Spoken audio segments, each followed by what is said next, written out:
आरोप लगाए गए हैं चिरायु अस्पताल प्रबंधन पर। आपको बता दें कि हमारे साथ स्टूडियो में आज मोनिका शाह भट्टी जी हैं, जो कि अखिल भारतीय गोंडवाना पार्टी की अध्यक्ष हैं, और इनके पिता जो हैं, जो कि पूर्व में विधायक रहे, मनमोहन शाह भट्टी, जिनका आकस्मिक निधन हुआ चिरायु अस्पताल में। बहुत सारी बातें हैं, और इन सारी बातों के बाद देखिए सवाल इसलिए हैं क्योंकि उनकी पुत्री आज खुद हमारे साथ स्वदेश न्यूज के स्टूडियो में है, और सवाल बड़ा ये है कि सिर्फ उन्हें खांसी की शिकायत थी, और खांसी की शिकायत के बाद उन्हें चिरायु अस्पताल में भर्ती कराया गया और उनका आकस्मिक निधन हो गया। बड़ा सवाल यहाँ पर ये कि यदि उनका निधन हुआ तो किस वजह से हुआ, ये वो नहीं जानते। अस्पताल प्रबंधन ने कहा हार्ट अटैक हुआ, पोस्टमार्टम नहीं कराने दिया गया, उन्हें कोरोना सस्पेक्ट बताया गया। तो क्या पहले जांच नहीं हुई थी? यदि पहले जांच हुई थी तो क्या रिपोर्ट नहीं दी गई? बॉडी उनकी 2 दिन तक, उनकी पुत्री हमारे साथ है, वो 2 दिन तक बॉडी के लिए परेशान होती रही।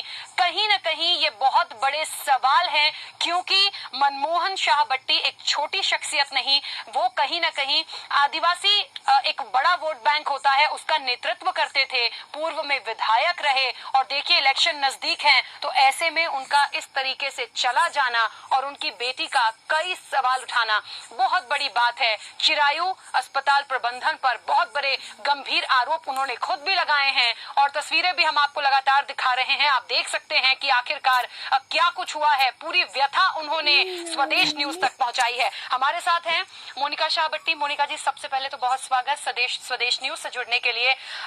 क्या हुआ है, हम चाहते हैं हमारे दर्शक बहुत विस्तार से उनको बताइए कि आखिर शुरू से अभी तक में क्या हुआ। ये सवाल इसलिए भी क्योंकि आज के समय में चिरायु अस्पताल प्रबंधन एक बड़ा ग्रुप है, बहुत लोग जाते हैं, बहुत लोगों का इलाज होता है, लेकिन ये जो सारी चीजें हुई हैं ये बहुत बड़े सवाल खड़े करती हैं। पापा की थोड़ी तबीयत खराब हुई, उन्हें हल्की फुल्की खांसी चल रही थी। 29 तारीख को मैंने उन्हें शाम के 4 साढ़े 4 बजे वहाँ पे ले गई चिरायु हॉस्पिटल पे, क्योंकि मुझे ऐसा लग रहा था कि हो सकता है उन्हें कोरोना हो, क्योंकि उस समय इतना ज्यादा भय बैठा हुआ था हमारे अंदर कि अगर किसी को खांसी हो रहा है तो हो सकता है उसे कोरोना होगा। तो भोपाल में मुझे लग रहा था कि कोरोना का सबसे अच्छा सेंटर चिरायु ही है, तो मैंने उनको चिरायु हॉस्पिटल लेके गई। वहाँ पे मेरे सामने उनका कोरोना का जाँच हुआ है, मेरे सामने उनका सिटी स्कैन हुआ है। सिटी स्कैन में मेरे को बताया कि उनको थोड़ा सा लंग्स डैमेज है खांसी की वजह से। कोरोना जैसे उन्हें कोई दिक्कत बताई नहीं गई वहाँ पे। मुझे कहा कि आपको अब जाना पड़ेगा यहाँ से। मैंने कहा क्यों? बोले आपके पापा को एडमिट करना पड़ेगा। मैंने कहा ठीक है, मैं उनके साथ रुक जाती हूँ। बोले नहीं, आप नहीं रुक सकते हैं यहाँ पे। जब उनको एडमिट किया है वहाँ पे हमको किसी तरह कोई रिसीप्ट नहीं दी गई है कि इतनी तारीख को पेशेंट एडमिट हुआ है, आप चले जाइए। मैं 2 घंटे तक हॉस्पिटल के नीचे थी। मैंने वहां से गोयनका जी को फोन किया कि अंकल, मैंने, चूंकि गोयनका जी मेरे पापा के मित्र रह चुके हैं पहले भी, तो मैंने गोयनका जी को फोन लगाया कि मेरे पापा को मेरे अंकल एडमिट कर लिया, आप प्लीज ख्याल रख लेना मेरे पापा का। बोलते हैं कि ठीक है, मैं देख लूंगा। फिर मैं वहां से चली गई। 29 तारीख से लेके 1 तारीख तक, सॉरी 1 नहीं 2 तारीख तक मेरे पापा का मुझे कोई जानकारी नहीं है हॉस्पिटल की तरफ से। सिर्फ वहाँ पे मेरी जो सिस्टर है बड़ी वाली, वो वहाँ पे पहले जॉब कर चुकी है, डॉक्टर है वो, उसका एक दोस्त है वहाँ पे डॉक्टर, उसने वो हमें जानकारी दे रहा था कि आपके पापा को आईसीयू में रखे हैं, आपके पापा को पॉजिटिव है। जबकि पापा से मैंने पूछा, पापा ने मुझे फोन में बोले कि कोई पॉजिटिव रिपोर्ट नहीं है मेरी, निगेटिव मुझे 2 बार बोले। 1 तारीख को मेरी शाम को बात हुई है उनसे फोन में, बोले कि मैं एकदम ठीक हूँ, मुझे काफी बेहतर फील हो रहा है। उनने मुझे अपनी 4-5 सेल्फी भेजी है, शाम के 6:30 बजे ही भेजी और 7 बजे ही भेजी। मेरे दो व्हाट्सएप, मेरे दोनों व्हाट्सएप ने बार-बार भेजी है फोटोज। बढ़िया था उनका सब कुछ। एक हमको लग रहा था पापा 1-2 दिन में डिस्चार्ज होने ही वाले, क्योंकि उन्होंने खुद ही हमको बोल दी ये चीज। हॉस्पिटल से हमें कोई कॉल नहीं, वो तो चूंकि मेरी सिस्टर का दोस्त था इसलिए मुझे जानकारी दे रहा था, क्योंकि हम ही लोग चाह रहे थे कोई जान। हाँ, मैंने जिस दिन 29 को एडमिट किया, 30 को मैं गई हूँ हॉस्पिटल। मुझे हॉस्पिटल गेट से नहीं अंदर जाने दिया गया, कहा वहाँ चूंकि सीएमजी एडमिट है तो वहाँ की जो सिक्योरिटी थी बहुत हाई थी। 2 तारीख को मुझे दिन में 1:30 बजे कॉल आता है डॉक्टर का, जो पापा को ट्रीट कर रहे थे। वो मुझे बोलते हैं कि बेटा आपके पापा को रात में हार्ट अटैक आया था 2 बजे। मैं बहुत शॉक थी कि दिन में 1:30 बजे कॉल कर रहे हैं, तो रात में अगर पापा को हार्ट अटैक आया तो आप रात के 2 बजे से दिन के 1:30 बजे तक क्या कर रहे थे? आप मुझे इन्फॉर्म क्यों नहीं किया? आप मुझे मॉर्निंग में भी बता सकते थे कि मेरे पापा को हार्ट अटैक आया। मैंने कहा अंकल मेरी अभी पापा की हालत कैसी है? बोले आपके पापा अभी बात कर रहे हैं, अभी वो नॉर्मल है। मैंने कहा ठीक है। तो मुझे रहा नहीं गया, मैंने फोन रखा, मुझे रहा नहीं गया। मैंने फिर वहाँ के ऑनर को फोन लगाया, गोयनका जी को। बिल्कुल। मैंने कहा कि अंकल पापा के साथ क्या हुआ? तो वो मुझे इस लैंग्वेज में बोलते हैं, आपके पापा को बहुत बड़ा हार्ट अटैक आया है बेटा। मैंने कहा अंकल आप पापा कैसे हैं? आप बस दुआ कीजिए भगवान से कि आपके पापा बच जाए। ये मुझे डिफरेंट स्टेटमेंट मिला, पहली चीज मुझे। और फिर उसके बाद मैं हॉस्पिटल की तरफ भागी, मेरी सिस्टर और मैंने कहा अब तो अपन को हॉस्पिटल जाना पड़ेगा कैसे भी करके। हम लोग हॉस्पिटल पहुंचे, हम लोग को 4 साढ़े 4 कुछ बज चुके थे हॉस्पिटल पहुंचते। हमको तब नहीं पता कि क्या हाल है मेरे पापा के। उनको फिर मैंने गोइंगा को कॉल किया, आपके पापा को सीपीआर दिया जा रहा है, जो चेस्ट में देते हैं जब हार्ट अटैक आता है उन्हें। उन्होंने कहा कि उनको दोबारा हार्ट अटैक आया दिन में, तो उनको दिया गया। अब उसमें मेरा ये क्वेश्चन ये है कि जब मेरे पापा को सीपीआर दिया गया, मैं ये चीज मुझे नहीं बोलना चाहिए लेकिन मैं बोलना चाहूंगी कि इनकी WHO वाले जो हमसे कहते हैं कि अगर ये पेशेंट पॉजिटिव अगर इन लोग पापा को बोल रहे थे, तो हमने जब शमशान घाट में पापा की, जब इन लोग के हिसाब से हमें आदेश नहीं मिले थे कि हम लोग बॉडी को छू भी सके, बट चूंकि हम लोग वहाँ गा रहे थे तो वहाँ के लोगों ने हमें परमिशन दी थी कि हम चेहरा देखने देंगे आपको पापा का। हमने जब चेहरा देखा पापा का तो उन्हें टी शर्ट पहनी हुई थी। अगर सीपीआर के दौरान उनकी डेथ होती है तो आपके पास इतना टाइम तो नहीं है हॉस्पिटल स्टाफ के पास कि आप बॉडी को वापस उठाएंगे, उनकी टी शर्ट पहनाएंगे, देन उनको लेटाएंगे, और जो उनका लुंगी बोलते हैं हम लोग, वो उनके बेड में होनी चाहिए। उसी लुंगी से उनने पापा को कवर किया था वहाँ पे। ये मेरे लिए एक सवाल है।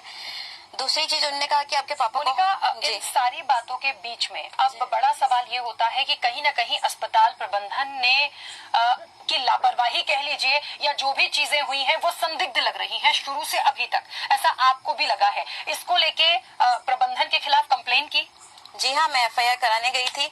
जो भैंसा खड़ी वहाँ पे थाना लगता है, वहाँ पे मैं गई, हमारे पार्टी के मेंबर्स भी गए, लेकिन उन लोगों ने कहा कि हम जांच कराएंगे। हमको कॉपरेट भी किया वहाँ बहुत अच्छे से कि चिराइयों को बोले हमारे पास ऐसे मामले आते रहते हैं, या मामले हमने सुने हैं कहते थे, लेकिन कोई हमारे पास आता नहीं था। आप पहले आए तो हम इस चीज की जाँच कराएंगे, लेकिन अभी तक हमें वहाँ से कोई भी सूचना नहीं आई कि वो कोई जांच करा रहे हैं। हमारा जो छिंदवाड़ा है, हमारे गृह जिला से भी हमने वहाँ पे एफआईआर आवेदन दिया था, बट वहाँ पे भी एफआईआर दर्ज नहीं हुई है। क्या लगता है कि कुछ ऐसा किया गया या इलेक्शंस थे? क्योंकि ये बात आपने मुझे बताई भी थी और इसमें भी जिक्र है कि एक बहुत बड़े आदिवासी वोट बैंक कह लीजिए और उनका नेतृत्व वो करते थे पूर्व विधायक अमरवाड़ा से, क्योंकि आपके पापा रहे यहाँ। आपको एक बार फिर से दर्शकों को बता दें, मनमोहन शाह भट्टी की हम बात कर रहे हैं, जो कहीं ना कहीं राष्ट्रीय अध्यक्ष भी रहे, पूर्व विधायक भी रहे, और बहुत अच्छा उनका आदिवासी वोट बैंक की बात करें तो एक अच्छा नेतृत्व करते थे। और जिस स्थिति में उनका निधन हुआ है, कहीं ना कहीं शुरू से अभी तक संदिग्ध है सारी चीजें। अस्पताल प्रबंधन ने बॉडी क्यों नहीं दी, क्यों ये सारी चीजें की गई हैं? यदि एफआईआर दर्ज होने की बात हो रही है, यदि उनकी बेटी शिकायत करती है, उन्हें डाउट है निश्चित तौर पर, उनके पिता रहे वो, तो फिर कहीं ना कहीं एफआईआर भी दर्ज नहीं होती। बहुत सारे सवाल हैं।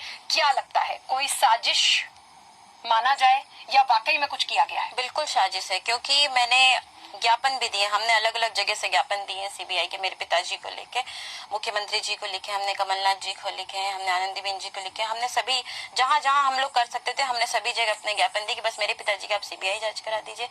मुझे सीएम जी ने मिलने के लिए भी बुलाया, क्योंकि इतने सारे ज्ञापन दिए थे। स्वाभाविक सी बात है कि उन पर प्रेशर आता है कि इतना बड़ा मामला है, इतने बड़े नेता है, मेरे पापा जो आदिवासी समाज का नेतृत्व करते थे, बिल्कुल उनको मुझे बुलाया गया, मुझसे पूछा गया कि आपको क्या शंका है। मैंने कहा अंकल मुझे मेरे पापा की डेथ को लेकर शंका है। उन्होंने कहा हम सीबीआई जांच करा दे, अंकल प्लीज आप करा दीजिए। उन्हें तुरंत वहाँ पे आदेश दीजिए। अगले दिन फिर मेरे पास एक मंत्री आते हैं, उनके सह मंत्री, वो मुझसे कहते हैं कि बेटा अपन सीबीआई अभी रहने देते हैं, अपन उच्च स्तरीय जांच कराते हैं, अगर आप उच्च स्तरीय संतुष्ट नहीं होते तो सीबीआई कराते हैं। मुझे शंका इसलिए हो रही है, या तो आप हमें पॉजिटिव बता देते या तो आप हमें निगेटिव बता देते। आपने हमें सस्पेक्ट लिख दिया, ये क्या होता है? आपने जब वहाँ पे जांच की है, पेशेंट की रिपोर्ट तो आई होगी आपके पास, या तो नेगेटिव आई होगी या तो पॉजिटिव आई होगी। सिर्फ डेड बॉडी इन लोग छिंदवाड़ा जिले ना ले जा सके, ना इनका इन लोग पोस्टमार्टम करा सके, इसलिए इन लोग ने वहाँ पे आशंका जताई, मुझे सस्पेक्ट करके बोला गया। वहाँ पे पूरा आदिवासी समाज नाराज था, रोड पे उतर आया था। इन लोग किस तरीके से बॉडी रोक सकते थे, इन लोग ने अपना हर नामुमकिन प्रयास किया था। बिल्कुल। एक कहना चाहिए कहीं ना कहीं जितना लगाव अपने परिवार के प्रति, और क्योंकि आपने तो अपने फादर को खोया है, निश्चित तौर पर वो पीड़ा समझी जा सकती है कि पहले तो बताया नहीं गया कि हार्ट अटैक था, बिल्कुल नहीं। दोपहर हो गया, उसके बाद आप जाते हो, बॉडी नहीं दे रहे हैं, बॉडी देने से मना करते हैं, उसके लिए परेशान किया जाता है। इंसानियत नाम की मुझे लगता है शायद चीजें नहीं है, क्योंकि यदि होती तो इस तरह से चीजें नहीं होती हैं। उस तकलीफ को निश्चित तौर पर, क्योंकि जिस पर बीती है वो तो समझ ही सकते हैं, हम समझ सकते हैं, क्योंकि एक बेटी अपने पिता के लिए परेशान हो रही है। पहली बात तो रुकने नहीं दिया गया, उसके बाद आप रात में कहते हैं कि हार्ट अटैक आया है, हार्ट अटैक आया है, उसकी सूचना अगले दिन 1:30 बजे दोपहर में देते हैं। क्यों? सबसे बड़ा सवाल यही है, क्या जरूरी नहीं गया, उनको बताना जरूरी नहीं समझा गया? उसके बाद एक नॉर्मल खांसी, नॉर्मल इन्फेक्शन था, उसको आप बॉडी नहीं देना था, आपने क्या किया? मुझे जितना समझ में आता है, क्या गलत दवाइयां दी गई थी या जानबूझकर उनकी हत्या की गई है? इसको आकस्मिक निधन हम कह रहे हैं, क्या वाकई ये एक हत्या थी? एक बहुत बड़ा बयान यहाँ पर दे रही है मुख्यमंत्री शिवराज सिंह चौहान से मिली, उन्होंने बात की, प्रेशर था, उन्होंने कहा आप सीबीआई जांच की मांग चाहते हो, उन्होंने कहा, मोनिका ने साफ यहाँ पर ये स्वीकारा है कि सीबीआई जांच के लिए शिवराज सिंह चौहान ने हामी भर दी थी। उसके बाद अगले दिन एक मंत्री आते हैं, वो कहते हैं कि बेटा आप सीबीआई जांच मत कराइए, आप उच्च स्तरीय जांच करवाइए। ऐसा क्यों? ऐसा क्या है? क्या अस्पताल प्रबंधन को बचाया जा रहा है? और यदि नहीं तो फिर एफआईआर दर्ज क्यों नहीं हो रही? क्यों अस्पताल प्रबंधन ये जवाब नहीं दे पा रहा है कि आखिरकार उनका निधन किस वजह से हुआ? हार्ट अटैक कहते हैं तो उसकी रिपोर्ट दिखाइए कि हार्ट अटैक हुआ है। आपने तो पोस्टमार्टम ही नहीं किया, ये बोलकर कि सस्पेक्ट है, कोरोना सस्पेक्ट है। क्या कोरोना की जांच की गई थी? मोनिका, कोरोना की जांच की रिपोर्ट दी थी अस्पताल प्रबंधन ने? बिल्कुल नहीं दिया, हमें सस्पेक्ट का ही दिया गया। बिल्कुल। चलिए, और अपने सवालों को हम आगे और इस चर्चा को जारी रखेंगे। इस वक्त आपको बता दें कि अखिल भारतीय गोंडवाना पार्टी के महासचिव हमारे साथ जुड़े हुए हैं, सुखराम बौद्ध जी। सुखराम जी, सबसे पहले तो बहुत स्वागत स्वदेश न्यूज से जुड़ने के लिए। क्या लगता है इस पूरे मामले में? देखिए, मोनिका शाहबट्टी हमारे साथ स्टूडियो में बैठी हुई हैं और निश्चित तौर पर एक पिता को खोया है। हम यदि राजनीतिक रूप से देखें तो एक बहुत अच्छा उनका आदिवासी क्षेत्रों में नेतृत्व था, मनमोहन शाहबट्टी का, उनका इस तरह से चले जाना, क्या हुआ है? मैं भैया ने बोला कि मैं दाढ़ी बना देता हूँ, इसके बाद में चलता हूँ।